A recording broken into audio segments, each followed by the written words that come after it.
Okay, so for today, I'll be talking about Gates of Eternity.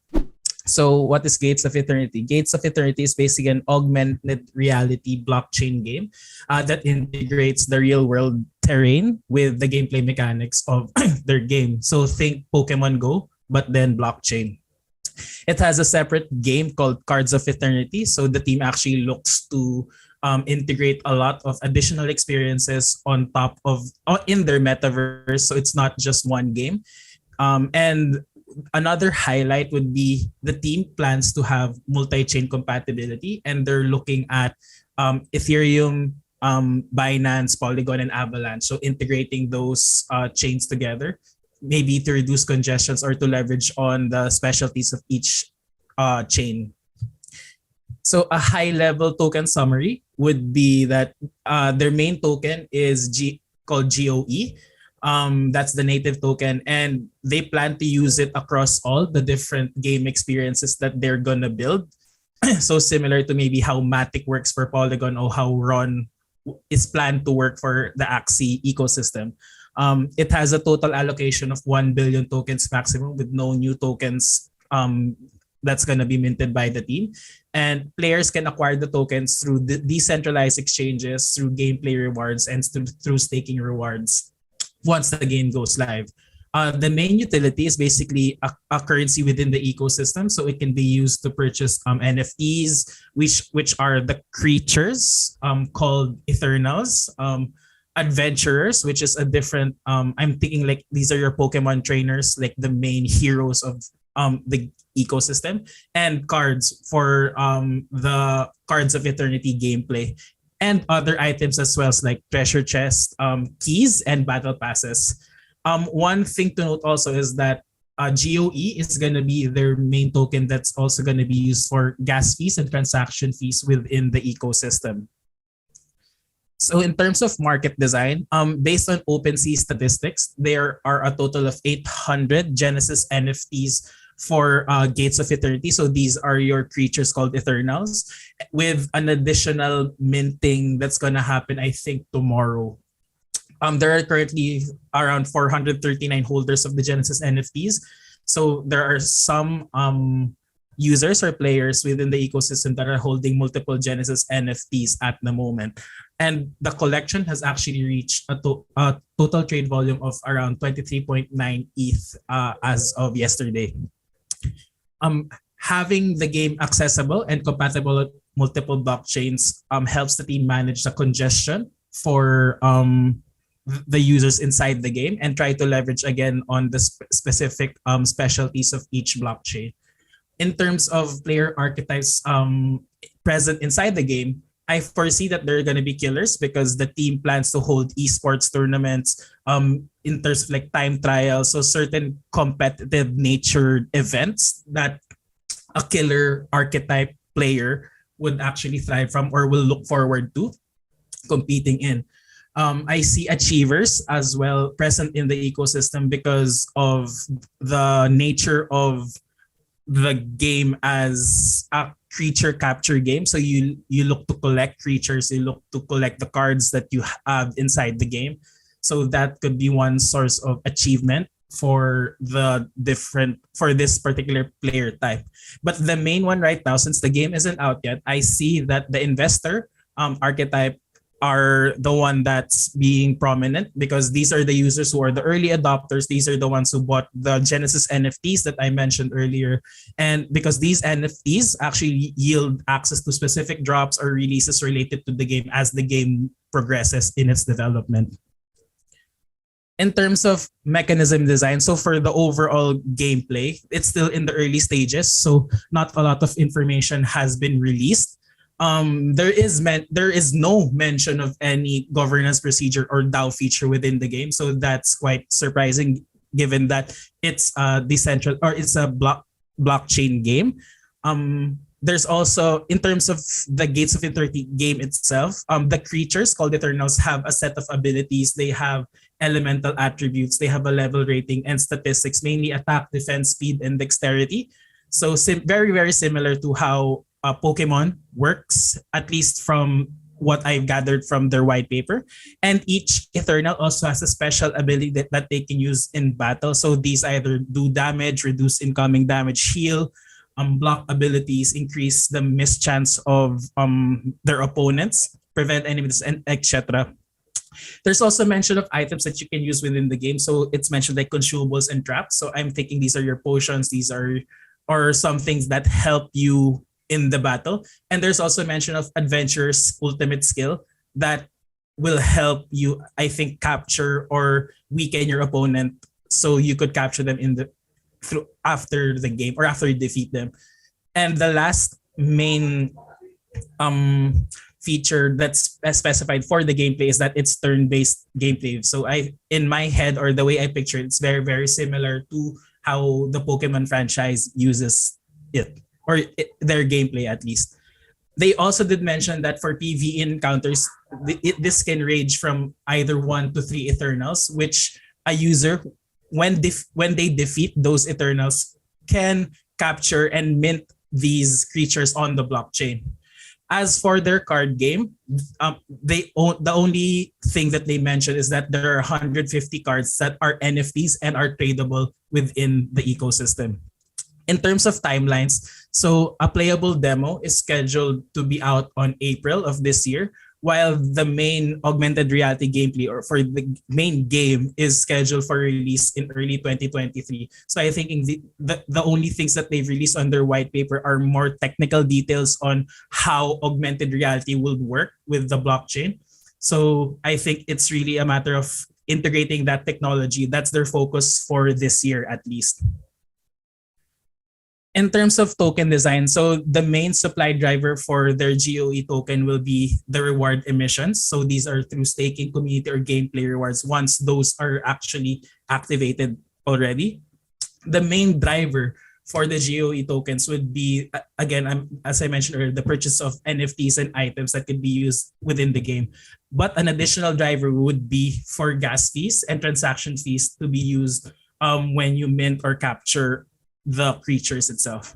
In terms of allocation and distribution, a third of the distribution of their token would be coming from community and game rewards, and that's 15% each. So I think that's around 150 million for each bucket, while the next biggest allocation goes to their strategic investors of the game.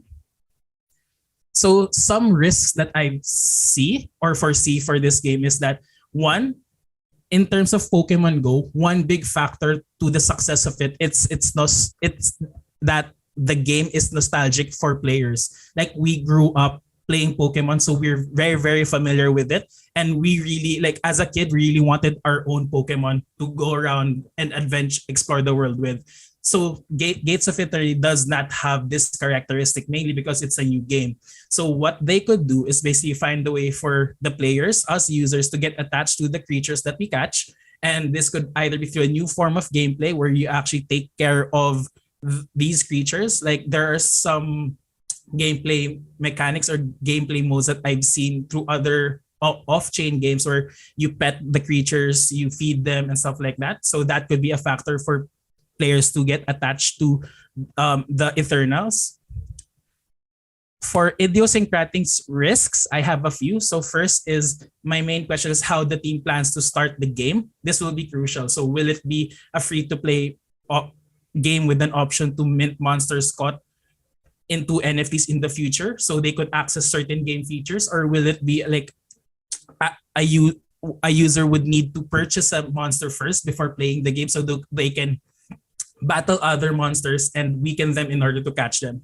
So the former asks the question of like what features will free-to-play players be limited to, while the latter would ask where do you get these monsters, because there's no mention of any breeding systems. Basically, you need to catch monsters in order to mint them.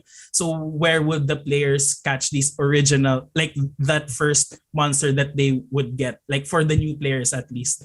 So to resolve this, like a possible solution I thought about is to open the game up to certain players first, say the early adopters. They hold the Genesis NFTs and a certain number of GOE tokens. Let these people catch the first creatures and then sell it to a marketplace specific. Like right now, it's on OpenSea for prospective users to buy them in order to play the game. Another is as the game progresses, I foresee overinflation of Eternals. Basically, those that are easy to catch. Everyone can just catch them, and it will just flood the marketplace altogether. One good thing here is that because they're easy to catch, other players who would join the game would actually have the chance to enter at a low price. But from on the other side of it, if you're a player who entered at a high price and then you suddenly see these creatures prices drop, that would mean that you're not profiting from the gameplay itself, and you that might cause you to like have a negative effect on your gameplay experience. So one key workaround here is like these is where maybe community rewards or in-game rewards can come into play. So as a way of an earning solution to the oversupply of the creatures. So this can be in form of bounties set by the team to say like, oh, if you catch 100 of like say ratatas and stuff like that, you could get like maybe 0.001 ETH or something like that. So a bounty of a certain number that would incentivize catching these creatures and also deflating the supply in the market. Second to the last idiosyncratic risk is that creatures caught in the game are added to the wallet. So does this mean that once they're there, you need gas fees or transaction fees in order to mint these creatures? So that's one mechanic that they haven't really explained yet. So this as the previous risk of overinflation, because you would be able to the selling of creatures would cause the prices to decrease. Plus, you also have the additional cost of gas fees for every creature that you catch. So this is something that the team needs to work out for.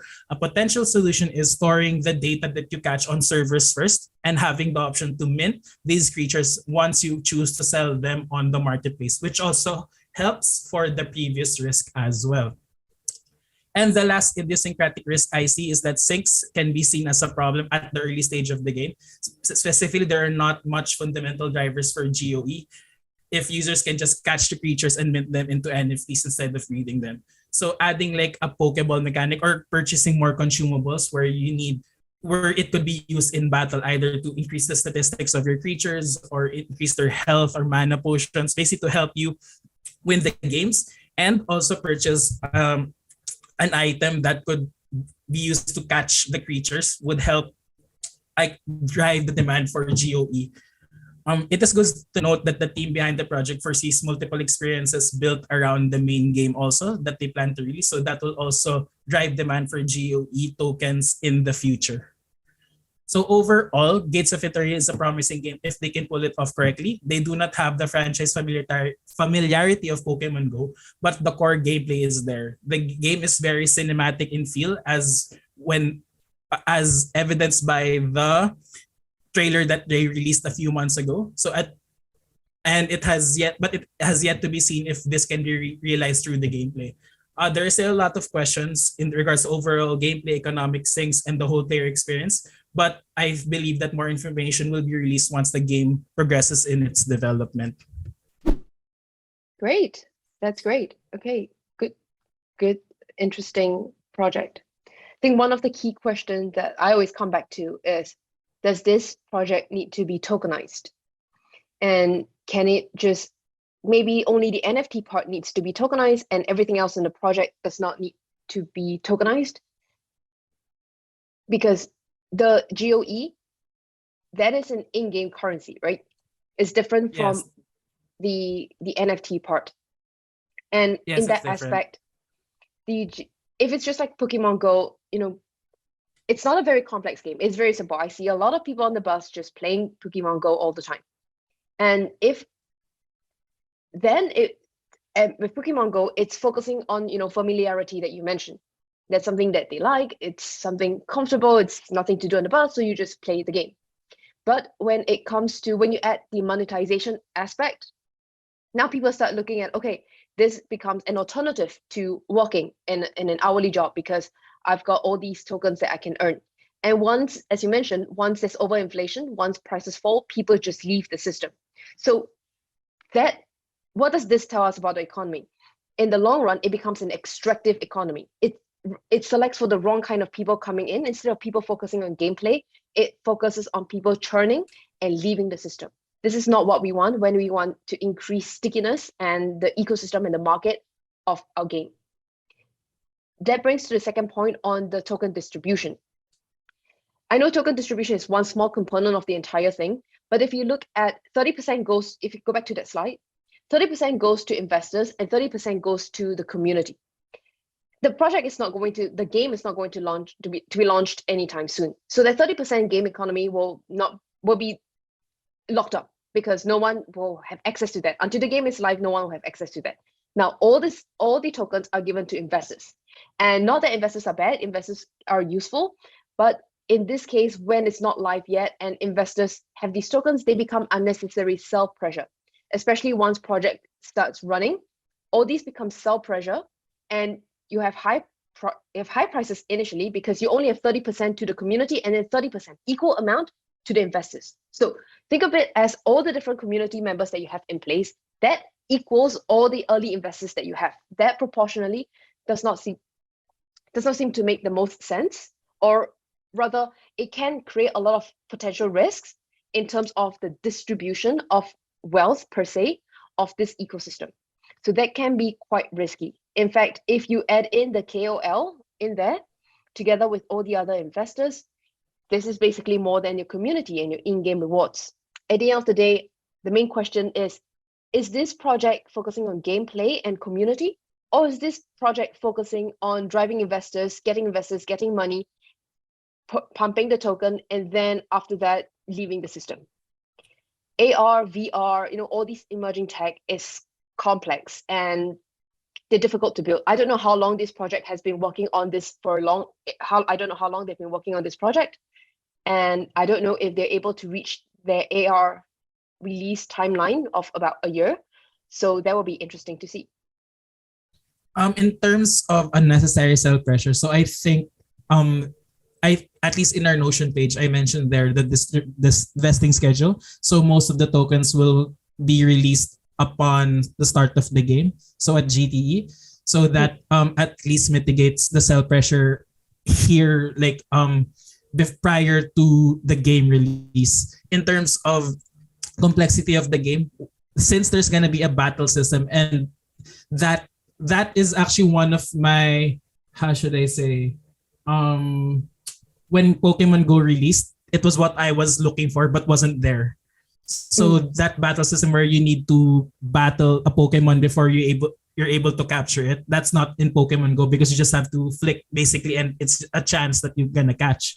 So this game, if they add that battle complexity and the whole ecosystem of purchasing these, how should I say, these items in order to help you battle the Pokemon or the creatures, the Eternals, then I think that adds a level of complexity that would really stick to the players who play the game, at least. And it's fun, like, because you see them as real pets as well, that you trade them. But of course, it's digital. You don't have to feed them and stuff like that.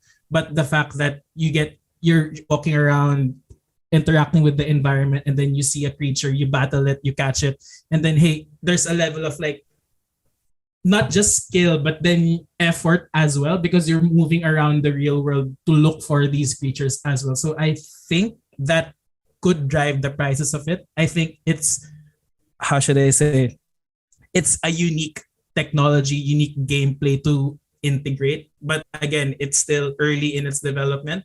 So it's still a wait and see if they could actually pull through with what they're planning. I think so.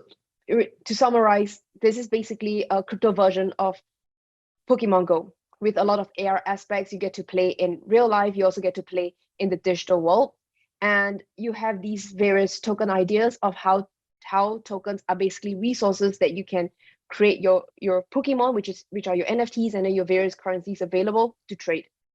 And there are a lot of risks involved. There are some great ideas, but how these ideas translate to reality, that's something that only time will tell. And I think another thing that I'll be interested to figure out more from them is having more detail specific of how these tokens work, what the distribution is like, where is the money going to? How is the DAO managed? How is the treasury managed? How are you balancing all the various sinks and mints and all these different aspects? I think the project still has a long way to go, and will be interesting to just see how they develop. Yep, I agree. Thank you so much for staying throughout this entire video. If you're interested to learn more and you want to join the community, do check out our Discord, check out our Academy, and you get to watch these videos for free as well, without any ads. And also grab the book that I've talked about earlier on. The book summarizes a lot of what we're trying to build, what we're trying to design, and the different aspects that can be changed during the entire design process. We also just launched Econteric. Econteric is really economics plus esoteric because this space is so complicated and so difficult. What we want to do is to make it easier for anyone to come and learn and be part of this system. So in Econteric, we are breaking down the different analytics and different data to give you more insights to understand the robustness from a very fundamental level of the health of this ecosystem. So check out econteric.com and I'll see you there. Bye!